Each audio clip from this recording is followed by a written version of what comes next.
Press the button. It's loading. Oh, there we go. I was like, am I supposed to press it? Morning, guys. Welcome to the $7 to $100 million podcast. I'm your host, Tim Warren. I'm joined by Danielle Fire, who is a active shark hunter on the weekends. She likes to... In Cincinnati. Yep, in Cincinnati, yes. Actively... Never actually... The Ohio River is where it's at. Yes, spear fishing. Have you ever looked to see that there actually are sharks in the Ohio River before you invested all this time?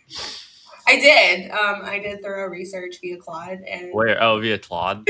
Like the free version of Claude? The only sharks are dead loan sharks, Paul. Yeah, this was the beta version. Different kind of shark. Yeah. By the casino. From the casino, they were loan sharks, and they didn't pay back their loans to the mob. I guess you used to work at it. You were a bartender at the casino. Yeah, I actually probably know several of those loan sharks. You probably do, yeah. Paul, we're also joined by Paul, who is a active runner for the PGA Tour. Has built his own golf simulator. Actively trying out for the Corn Ferry. Paul, what's it like to be a professional golfer?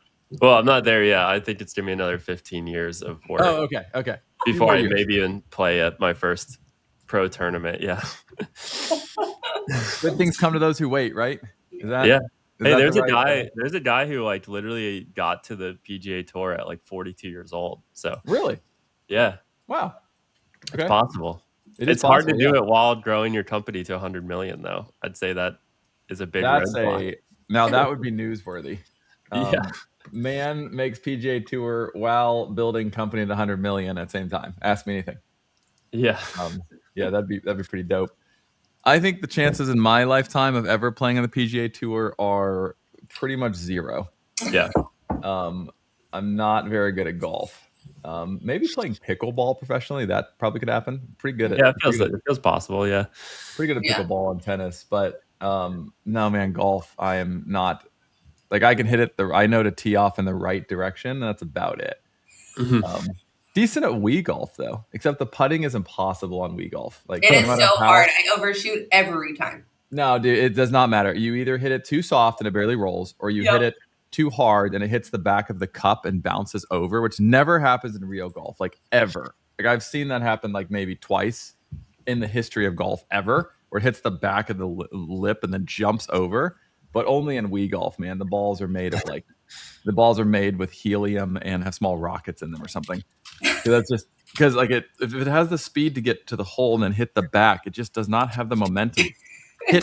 Unless you launch the thing, like if you hit it with a driver, maybe. But just in normal golf, it just doesn't do that. It doesn't have the momentum, like, because it goes in the hole and then it'd have to hit the back and go over. So you'd have to be launching this thing for that to happen. Which, whatever. The Wii golf putting is super hard. I can't believe we're on episode 27. Kudos. Oh, wow. We just like steamrolled past 21 and didn't even realize it. I know. You guys want me to show you really quick? I think it's like cool to see, but we are really moving up in terms of higher quality leads. So if you think about it, this is like a rolling 30 days. Yeah. And if like a couple weeks ago, this number was always around 90. And like when we started, the percentage was like 18%, and now 30.7% are over this budget. So like the distribution is shifting, especially fast recently. And then we can see like yesterday we had 4 leads over the 1,000 mark, which is one of our better days. Okay. Sits. So it's shifting. We're shifting upstream, which is really good in terms of like the ads are targeting more of the right people. So we'll keep shifting. I really want to get this number to 50% of our leads. Yeah.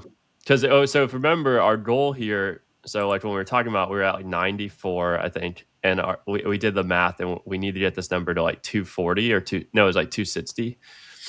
So yeah, that's so we're shifting upward. Okay. It's really shifted in the last week. Like, I mean, we have been hitting like record high numbers compared to what we had. This week we've had a like decent amount of like reschedules and no shows from the leads. So I don't know if that's just the changes of like Meta's trying harder to fish and find more people in the pond. But I will say from the reps, like, cause I talk to the reps every day, right? Like we train every day. And obviously, like we just closed an Ignite package, which came in and then like closed like in a week, right? Like closed like really quickly.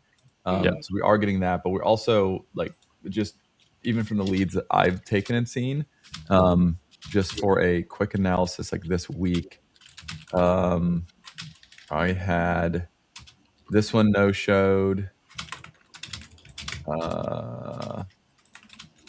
That one, they rescheduled but didn't show. I've got one today. He'll probably no show. Do we know? Okay, so well, he just booked that, so I'm hoping he shows. Like he literally just booked it. Yeah. So okay. So the big question on this, I think, is what do we like? Because I know, like right now, we actually have a really high percentage of people on these higher leads tend to book immediately. So as soon as they fill out the form, they then book, which we've kind of identified when you book after filling out the audit form, you're most likely to no-show. So I think it would be good to investigate what's going on with like the SDRs, like confirming those meetings. So I think if there's a lot of no-shows, the question is like, what's going on with the confirmations? Like, are we really confirming? Where the SDRs are supposed to be calling those people and confirming. And they are putting the notes in HubSpot, like spoke with him or like didn't, or didn't get a hold of him, but sent a text to confirm. So they are putting the notes in there to actively, because there's a workflow that I set up to where every day is DCs. It's a list and it's and then they go through that list to confirm today's DCs. Do we think that, because the thing I'm like wondering about is I think that we're always experiencing meetings from like the previous 2 weeks. So like whenever we make improvements, we don't see it for a week or two later because people always book out for the most part. Like some people book the same day, but it's less common. So do we think that we're just not seeing the impact of that yet? Or like, are the SDRs getting a hold of people and then they're still not showing up even though they're like double confirming? Yeah, like the one that, well, I guess for example, yesterday that guy did text to reschedule, but he was confirmed. He was confirmed the day prior. He was confirmed. He didn't have a business email, but he like had a company. It was like a paving seal striping company or something. And then I jumped on the call, and then I noticed he text saying reschedule. I was like, oh, okay. So now obviously we have to put him down as reschedule. When they text reschedule, Danielle, what happens next? Like what happens? Yeah, so with the text for you, I monitor your assignments. The reps monitor their own assignments. But like when people text that are assigned to you, I will respond to them. And usually if they're texting, I'm just going to text them back because that's right. They're right there texting. And so I'll say, okay, cool. That's no problem. What time later today or tomorrow works for you? Because I try to keep it a very short window. Right. And then if they don't reply to my text, I immediately, within 5 to 10 minutes, I will immediately tag an SDR in, the SDR in, and say, hey, this guy just texted to reschedule. He hasn't responded to me. Please call to handle that. Got it. And so that is the process currently. Okay. So something I did want to show you guys is just look at the free versus business email. This is our leads sorted by when they've come in, but like business, free, business, free, business, free. You're not sharing. Oh, I thought. Should we share it? No, I was.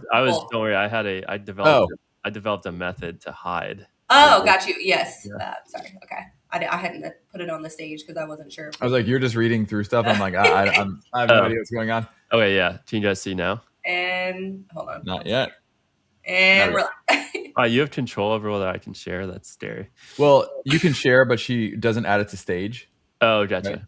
Right. So like if you start wigging out and taking your clothes off, she can remove you from stage. That's good to know.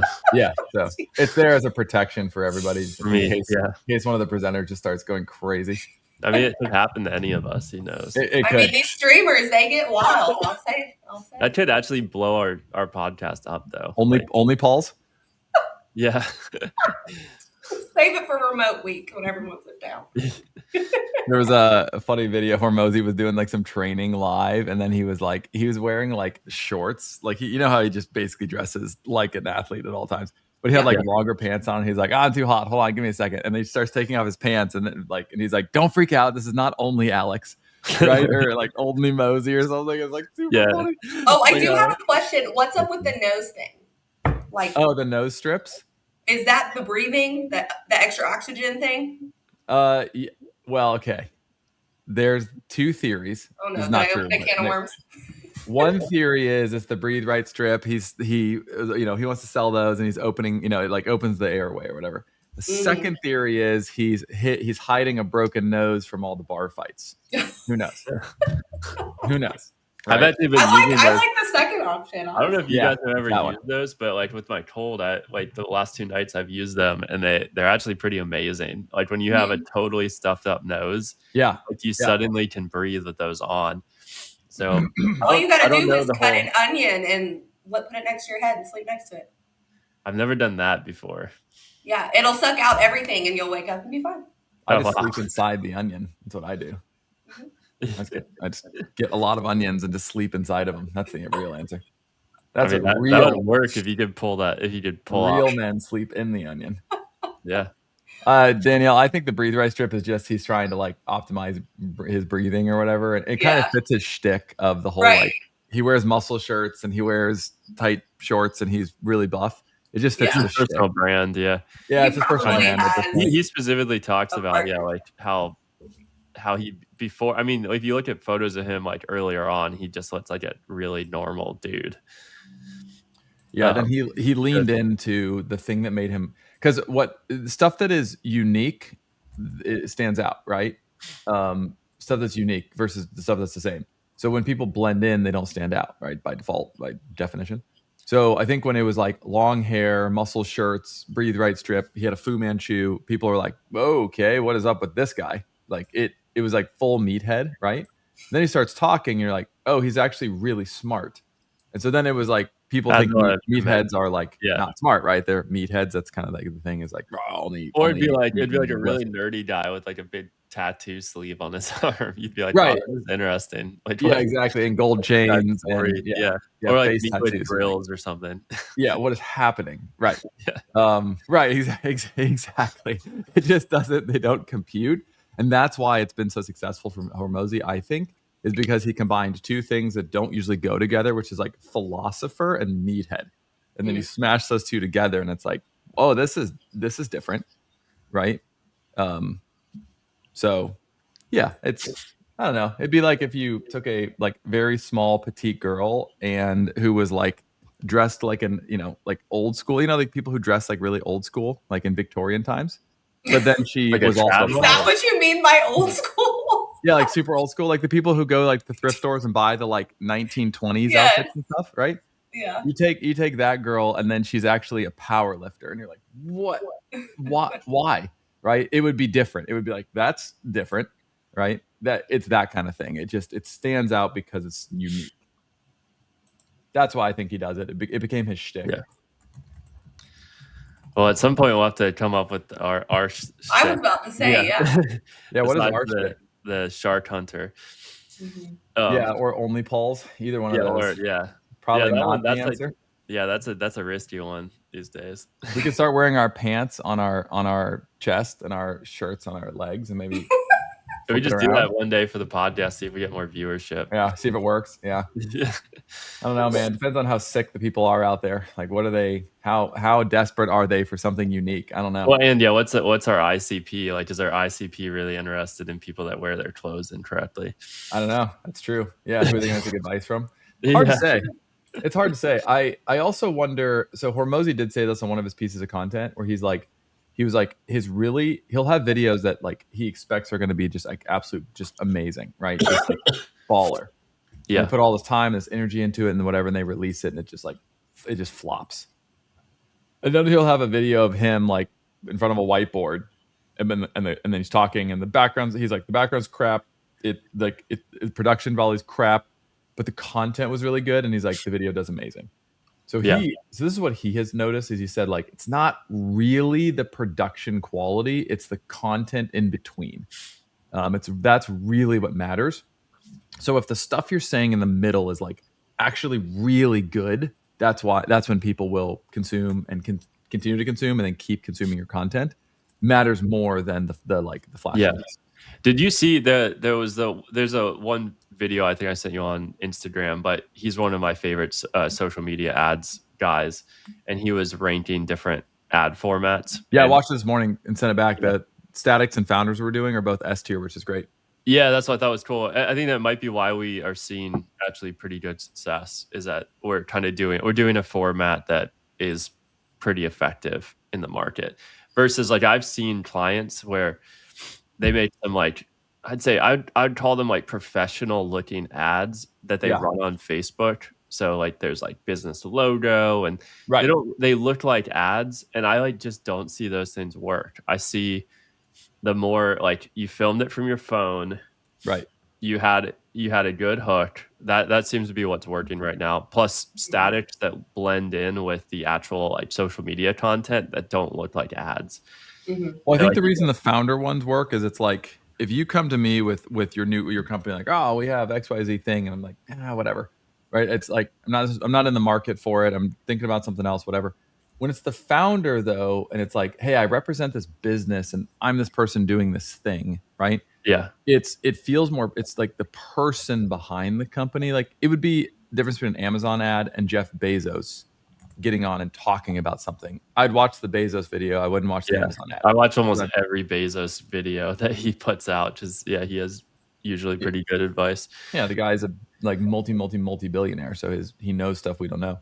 Yeah. So anyway, that's the idea. I think is why the founder one does so well, is because it's the person behind the brand. It's not just a polished like. Yeah, I think too that it's like the founder has been around the whole time and kind of knows the pain better, knows how to talk about it better. Yeah. Like it's just going to be harder to find a non-founder that is like so in touch with like the business and the customer. Yeah, that's probably true. Well, so really quickly, what I want to show here though is like we're talking like business versus free email. Mm-hmm. And we can kind of see like business, free, business, free, business. So like we're starting to really get a lot more business ones, relatively. So I think we really just need to solve for like if we're getting better quality leads, but they're not showing up to meetings, then we need to figure out if there's anything in our system wrong with that, or is it just like what we should expect? Because my expectation would be if it's a professional email and it's a higher budget and they booked right away, that they're more inclined to show than an under $500 budget and a Gmail. So like I would be expecting an improved show rate, not a worse show rate. And our no-show rate is like holding pretty steady at 40% right now. So it could also just be that like any given person might feel like there's more no-shows at any point in time, and someone else might be getting a lot more good meetings. Well, we might. So like there are some levers we need to pull here, Paul, and these are changes we need to make and like keep optimizing for.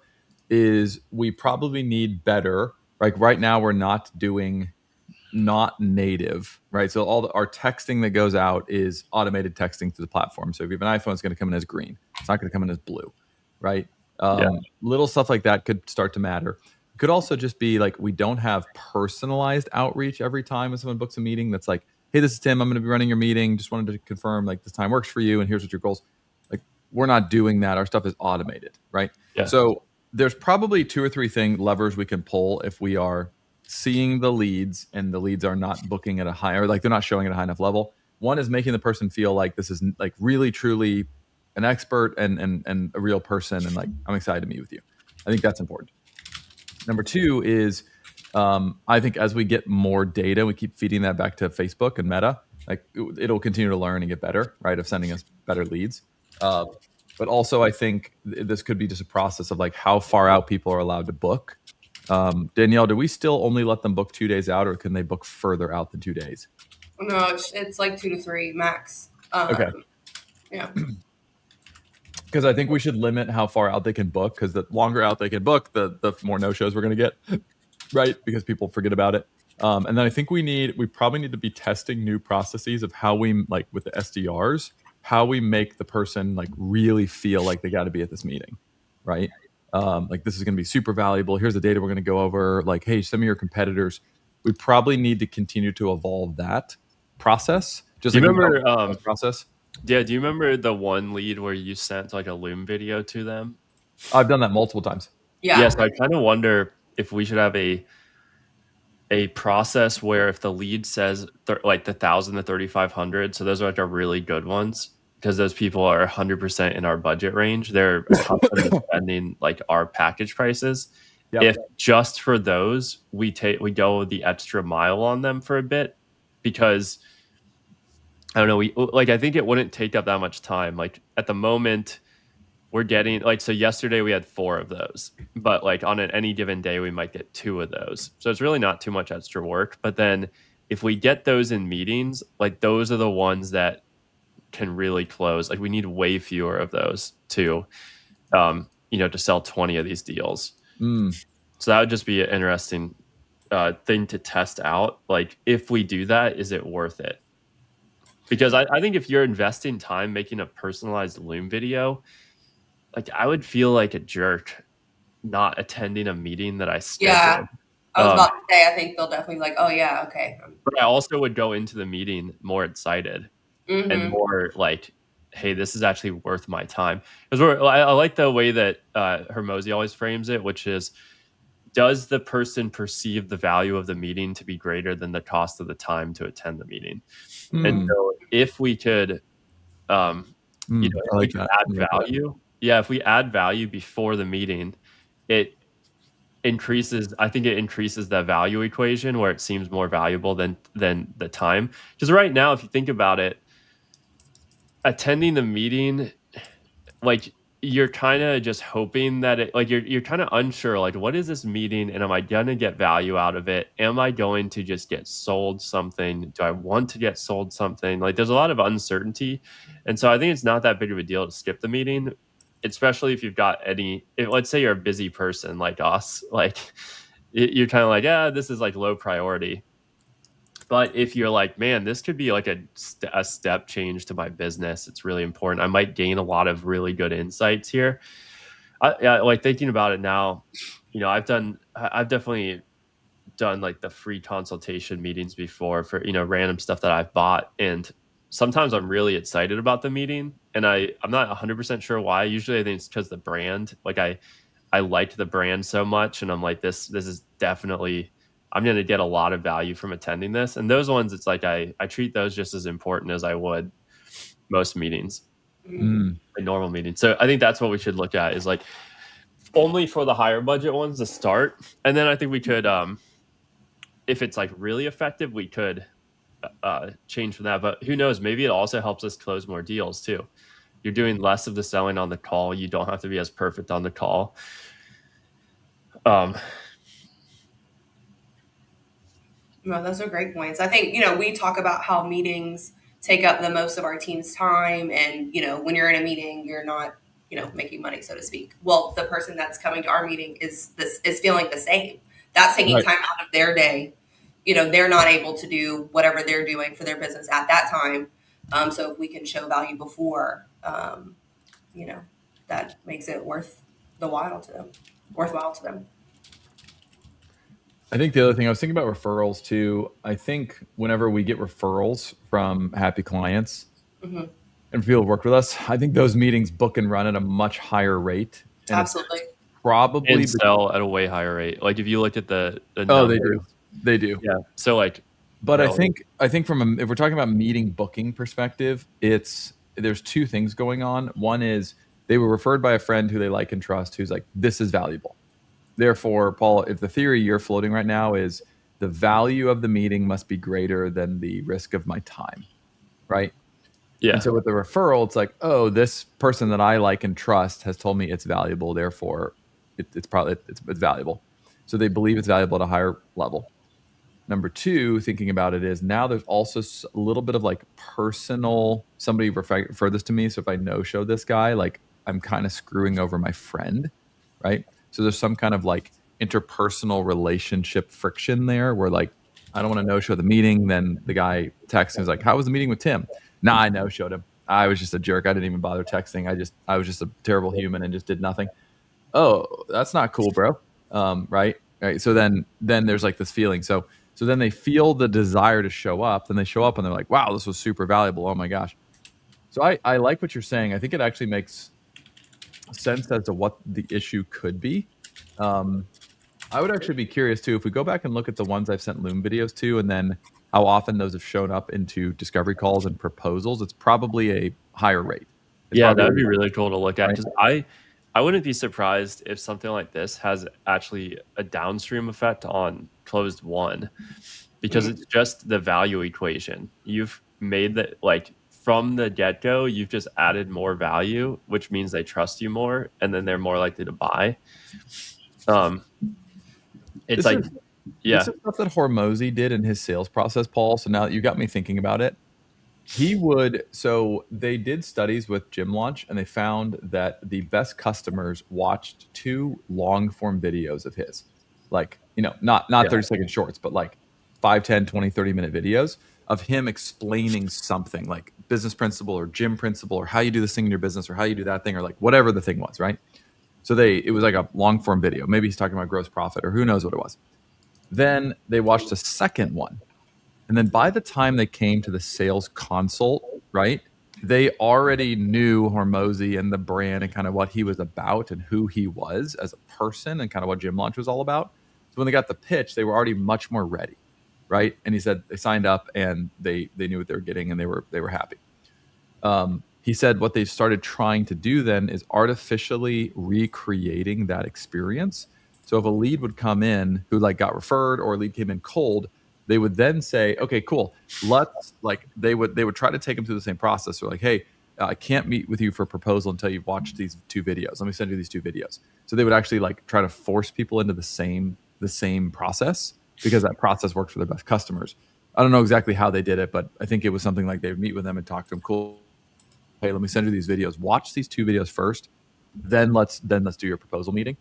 Right? Trying to then simulate, okay, I did watch the videos. This is really good stuff. I like what you guys are about. I like what you guys are trying to do. Right?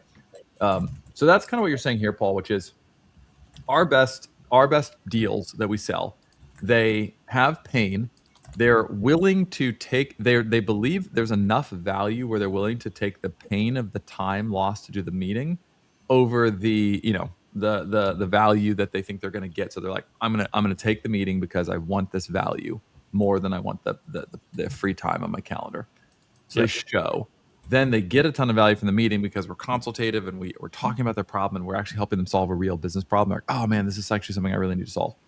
So then we're doing that. Then they're like, this is really good. We then send a proposal, right? And they're like, I need to fix this, and they buy. So what you're saying is all the way downstream here. What our issue now might be is we're getting enough people in, but we're not proving the value ahead of time to them that this meeting is going to be worth your time. Check this out. So then not enough of them are showing because they get to the meeting time and they're like, oh, the sales call. Like I got, I have to brush my carpets, right? Or like, oh, I have to reshave my back or whatever the thing is that's urgent that they must do instead of coming to the meeting that they desperately, right? Like, this is just my gut is, yes, some of them are probably having sales calls that come in or things that come up. I don't think that's the case personally. I'm always able to I'm busy. I'm a CEO. I'm able to make time for the stuff I want to do. And I can't seem to make time for the stuff I don't want to do. Yep. I think that's the way we all are. Yeah. I think that's how when I think about my calendar, that's the way I think about it is, yeah. Right. So I think it is, this is me. I could be wrong. I don't think it's people magically had a meeting with Jeff Bezos that popped up at 4 p.m. on the Wednesday and they're like, oh crap, I have to meet with the founder of Amazon. I don't think it's that. I think it's, I could go pick up my kids or I could do this meeting. I could actually do the meeting in the car if I really wanted to, but I don't really want to do the meeting. So I'm just going to reschedule and make up some reason, right? Yep. That's what people do, I think. And there are genuine reasons, but that's probably like 20% of the time. I think 80% of the time, it's just they didn't want to come to the meeting. Yep. So here's what we should then do. I think, so I wrote this down. Does the person perceive the value of the meeting to be greater than the cost of the time it will take? So what I think we should try is I think we should have all the sales reps, when a lead comes in budget over 500, right? Yeah. Whether they book a meeting or not, send them the quick Loom video like the Zoom video, Loom video. Send them that video. Take 5 or 10 minutes. Walk them through the data, and like just be consultative, be professional. Our reps are good. Like they're good. They know what they're doing. So be consultative, be professional, and like send that over so that the person is like, ooh, this actually seems really good. I want to see this. I want to, and hey, we can look at your top competitors, whatever, or maybe look at 1 or 2 competitors. And so just make the person feel like this is a really valuable meeting. We should try that. And I am actually really curious to see what that does to our maybe we do like a test for like a week and just see how that does. Because if we did, let's say we did that, like what does it look like per day? Like we've got 3 reps plus you, so like the most we'd ever have to send out in a day is like 8, like 7 or 8 of these across 4 people. So like make 1 or 2 a day. That's not that bad. No, that's not that bad. So we might, I kind of agree. We should just do the whole 500 bucket and then kind of keep track of it and see, is this worth it? Well, the other thing too is, like salespeople hate meetings that don't show up either. Like that's frustrating to them. Where there's a meeting, they're like, oh my gosh, this thing didn't show. Like they don't like that either, and it's a waste of their time. So to take this, if this just becomes part of the process, we're like take them a few minutes to get the person in. If they get in and they're a higher budget lead, they're much more likely to buy, which makes the rep money, right? So, and then we could probably train this into like the setter team could probably do this over time, right? Like they're the one who sends the video. We could play around with that. That might be something that's possible for them to do at some point. Yeah. No, I think this would be a great thing to test.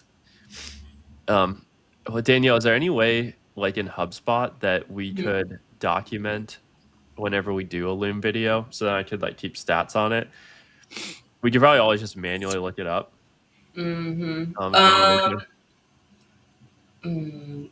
Yes, I can figure that out. Yeah, because it could just be like, like instead of clicking, you sent a text, you sent a Loom video, and yeah, I can. Yes. I think there's a chance that this could be beneficial actually to our closed won bucket. And then also it's just like, now the numbers are starting. Like in the last 30 days, we've had 122 leads over $500, and a good chunk of those could buy our services. And right. So if you think about it, like there's enough there. There's enough there to sell 20 deals if we could just get those people in meetings and, have more conversations with them. Okay, so I'm on board with this. I'm going to talk to the reps today. I'm going to send out a video for the reps, or a Slack message, and say, hey, let's start doing this. Like they know how to do it. It's really easy to do, either via Loom or via Zoom. Let's start doing this because I think that has worked for me, and I've gotten. I can think of multiple event meetings where doing something like that, doing exactly that, has led me to now a proposal meeting with somebody who came in as a lead who wasn't necessarily ready to meet, right? So I think it will probably work at a higher rate. I am doing them for better businesses though, when I can tell it's like a real company. Yeah, for right? better ones. Yeah, I'm not doing it for everybody. Like if it's Gmails or they're really small companies, or like Vance had one where the guy met with him and he sells a single T-shirt and a single hat. That's it, 2 products, right? Wow. And it's just like that's not our client. Because they're just not big enough. Like there's not enough scale there for them to make enough money for them to pay for us. So it's just too small. All right, Paul, let's pivot and talk about, so we got our first Ignite sale. So let's go. Let's talk. I've been thinking a lot about this over the last couple of days, but specifically yesterday, as I was thinking about, like, we're trying to lean down team. We're trying to be more profitable. We're trying to be more efficient. We're trying to use more automation. We're trying to really figure out how to run these businesses super, super well. Ultimately what we're talking about is continuing to pivot from service to software, right? And like true technology base, right? And like using code at scale. So I would love to hear from you. Like do we need to like brainstorm and talk through Ignite, and like the 2 things I want to make sure we do is we surprise and delight the customer. So we offer them a product or service that's better than they expected it would be. Yeah. That still runs at the gross profit we need it to run at, right? So we achieve both. If we achieve both of those goals, like we are golden, right? Yep. So since it's going to run through you, I guess, do we need to talk through like what that process looks like? Do we need to map that out? I know Blake is working on the full like whimsical. I got to get back to her on send over to Bill. She sent it over to me too. Yeah. So I'm looking at that. Yeah. What are your thoughts though on like how we can get off to a great start with the prospect, like the new client, so that they're like, oh my gosh, I love these guys. This is great. Because I do agree with your point of like, if you have proactive communication, they believe you're working and caring, not reactive. And proactivity will actually reduce the amount of need for talking in meetings because they will believe you know what you're doing and you're doing the right stuff, which is true. Should we talk a little bit about these Ignite packages and like what you're going to do and how you're thinking around the execution of them? Yep. Yeah. And just FYI, I just want to let you guys know, like I got to hop on with One Tom today. Or sorry, I shouldn't say his names. And at 9:30, so I probably need to hop like 5 minutes early. So that's fine. Okay, so I've been thinking about this, and so number one, the very first thing I think I want to do is make sure that we have a very automated process to take all of the sales call transcripts, and pipe them through like an AI process to update the kickoff meeting to be instead of like a bunch of questions that we've already received answers to, a summary of what we know about their business, what they're trying to do, and then a few remaining questions that we have in order to do it. So then I think that like looks way more impressive out of the gate. I've been on enough kickoff calls where it's like I've been in the sales process before, and then I'm on the kickoff call, and it feels like we're starting from ground zero with them. Right. And like, asking questions that like they've already told us. So I want to kind of build a pipeline that very easily, like a couple of clicks of a button, like updates the kickoff agenda to include everything that we know about their business already. I think the next big win is our keyword research delivered very quickly.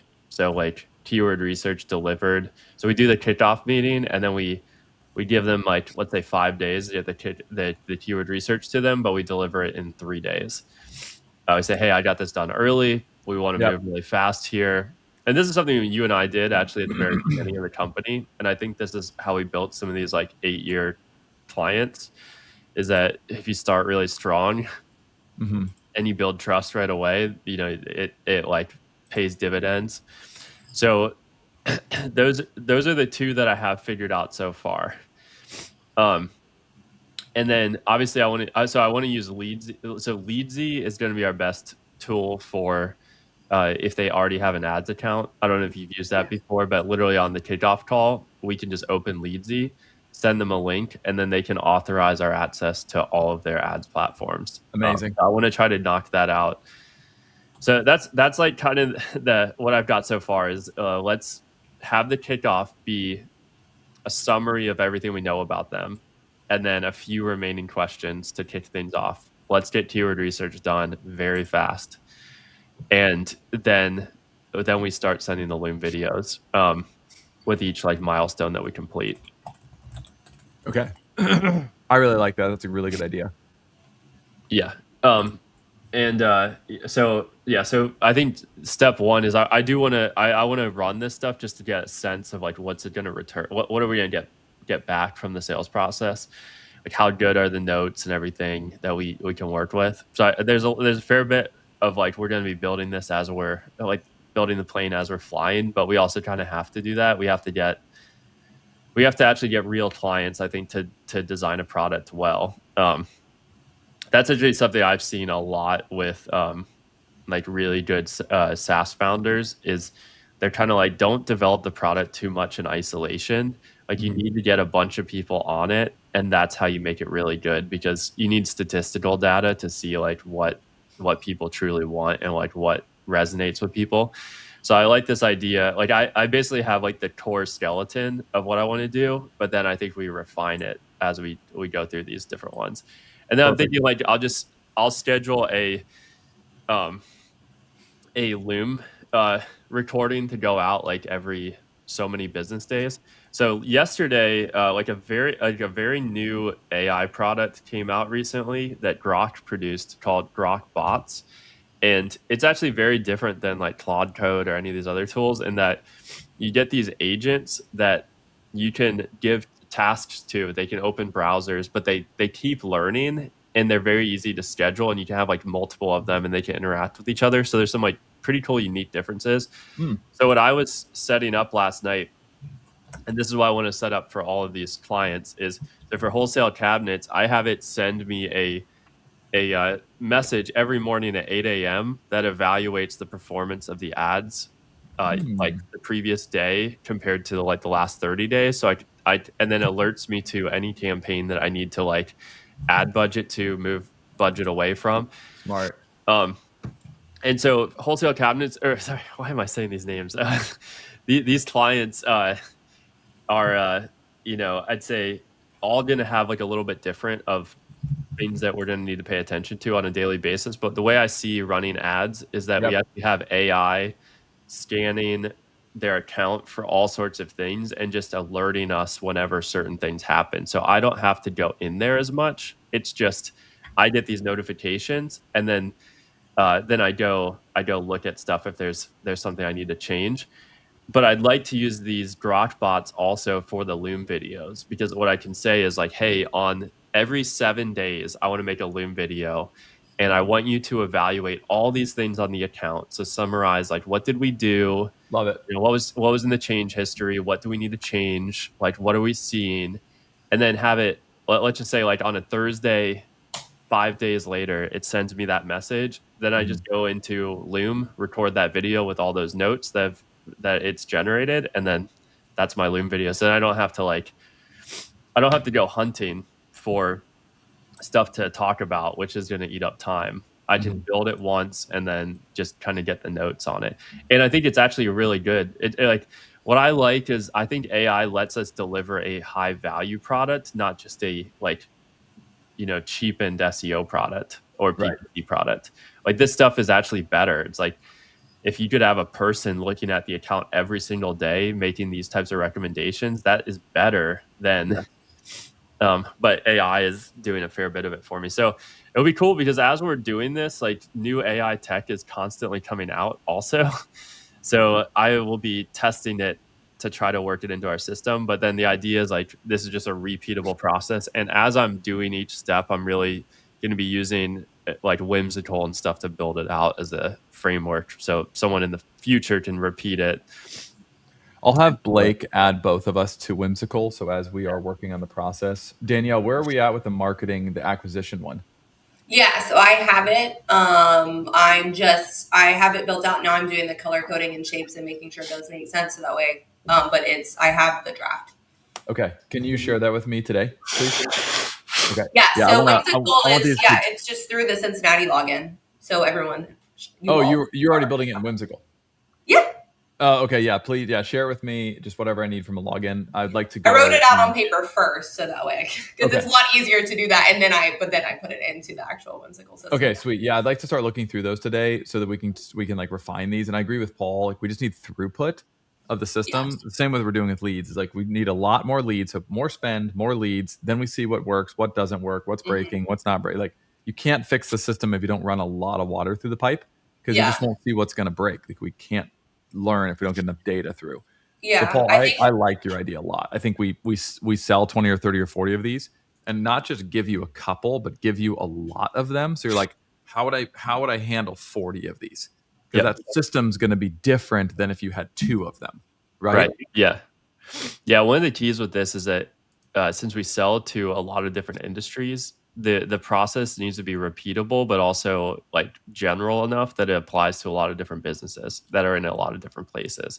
So that's where the throughput being high is going to really help, because we'll be able to see like, oh, this works well for this type of business. This works well for this. Like we might end up kind of branching off, like, hey, if they're like a brand new website, do this type of stuff instead. If they're more established, do this stuff instead. But I think it's like kind of this mixture of like, build the skeleton, but then it's going to get really refined with throughput. Just like our ads process, like how we've done that. Like we didn't have everything perfect from the start. Things have evolved massively since we started running ads. Right. Yeah. Okay, cool. I like this a lot. I think that's a great plan. let's run with that. All right, so Danielle, if you can send me Whimsical, that's good. I'll message Blake now and Paul, just like, so we're all on the same page, so you can be going in there and editing alongside Blake. So we're like getting this thing built out. We first build the whole system, we get it really refined, then we assign metrics to it, and then we assign people as needed or automations, right? So we have the like factory built, right? Yeah. I will get with the sales team, right, when we're done with this, and I agree. Any lead that comes in over $500 that looks like a real company, like a good company, if you go to their website, it's like an actual company, not like super trash, then send them a Loom video or a Zoom video with a quick 5-minute, 10-minute audit. It doesn't take that much time, but it's super worthwhile. More of them are going to actually come to the meetings, right? So let's make that change. And then we'll continue to talk about SDRs and the booking and making sure that we're like doing the right stuff there. And maybe maybe we need to add the texting to it as well too. So, Danielle, one change if you can make for me, please. In my email, when I get these, like, just because of all the other stuff I have going on, it's too much task switching for me to then like go in and try to look at a random text from a person. So if you can either just handle those and then take them out of my email, right? Like they're in there and then I don't know what to do with them. Like sometimes I'll see responses in there and I'm like, am I supposed to respond to this? But then once it's like 5 or 6 or 7 hours old, it's like pointless already at that point, right? Like now it's like too late. So then they just sit in there. So we need to come up with a different process for. I've already been doing that. The only reason that was in your email yesterday is because I was driving when I couldn't see your email when that one came through, but I got the alert on my HubSpot app, so I couldn't take it out of your email. But other than that, I've been responding to your assigned texts since the beginning. Okay, because I'll get ones that come in where people will respond to the email that's like both please or whatever. Then like, what are we doing with those? Oh, the emails. Oh, yes. Well, so that's on the AE. Ready to jump, Saucy, yes. Yeah. See you, Paul. Yeah, that would be the AE because that's if you're showing them the audit or whatever they haven't booked. So like the AE normally handles those emails. I know you have been handling them in the past, so I'm not exactly sure what you would want to do with those because technically the AE is handling that. Oh yeah, I know. It's an audit part. So I guess if I can help, I guess what exactly would you want me to do with it? Yeah, the AE is handling those. For me, so this is why I'm bringing it up to you specifically is because I don't get to those fast enough. Yeah. Just because of the amount of meetings or other stuff that I'm doing. And so like for right now, right? So I've got the Mitch, if you look at my email, Mitch Russo, right? So he came in on the 22nd. He's like, both please. But he didn't book a meeting, right? Right. So, so that's my other question. Right. Yeah. Right. So so here's my question, Danielle, is can you, when I'm booked and something comes in and I don't have time, can you send the 10-minute Loom video to the person saying, here's your Ahrefs, took a look, like here's kind of where you guys are. We'd love to take time and meet with you. Like, can you do the same thing when I'm booked? Yes, I guess. Yes. Right. Because that's what we need to do. Like we need to send them over an audit or the Loom video. But then if I don't get to it and then it's 2 or 3 days later, then the lead's probably dead. Right. Yeah, I can send them something. So either you're going to need to send them something, or you have to send them to one of the other AEs to actually handle or do. Right. So like what I'm trying to say is that's probably a good idea because I think I'll look at their budget, and if it's like not like a high budget lead, I'll just be like, okay, and assign so-and-so is going to take care of this for you. But then if it is a high budget lead, I can keep it for you and then send them that. Would that work?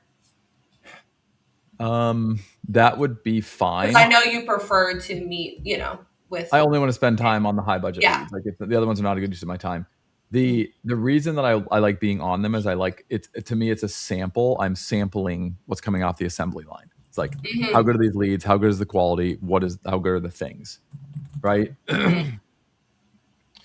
So what we need to stop doing, they come in, I don't have time to get to them. Then the lead ages out and then it's dead. So it either needs to immediately get reassigned to somebody else, right? Because like take my day yesterday, like I was fully booked. Yeah. Right. Yeah. I was fully booked. So there was no time. So the lead came in yesterday. It's just not going to get worked by me because I just physically don't have time. I'm in other meetings. So I think what you should do is either when I get a response, immediately assign another rep and have them send the video and do the thing. Right. Yeah. Or if it's a really good lead that you think I should take and run, then I think send them the Loom video like on my behalf. Right. Yeah. So it's like, hey, thanks for coming in. We're excited to meet with you. Hey, here's a quick look at your Ahrefs. Here's what we're seeing. Like a lot of opportunity here. Hey, can you send over a couple competitors? I'd love to run those for you as well too.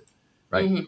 And then they're like, okay. And then they get a video and they see you, real person. They're like, oh, okay. And then they send that back. And then we're getting engagement, right? Versus, or the person just doesn't respond. And then we know it's like, probably not your lead. Like they're probably not interested. Let's do one of those two things. That way I'm not getting deals that are just aging in my inbox. Okay. Got it. Make sense? Yes. Cool. Okay. Yeah. That was another thing that I wanted to work through with you. Okay. Okay. I think that is great. I think we got a plan that should make this stuff better. Yes, I agree. All right, cool. Let me send the message to the sales team to get them. Let's start doing more of these Loom videos and Zoom videos and see if we can't get more people to actually attend their meeting because they see the value in advance. Yeah, that sounds great. Okay. All right. Sounds good. We'll see you guys on the next one.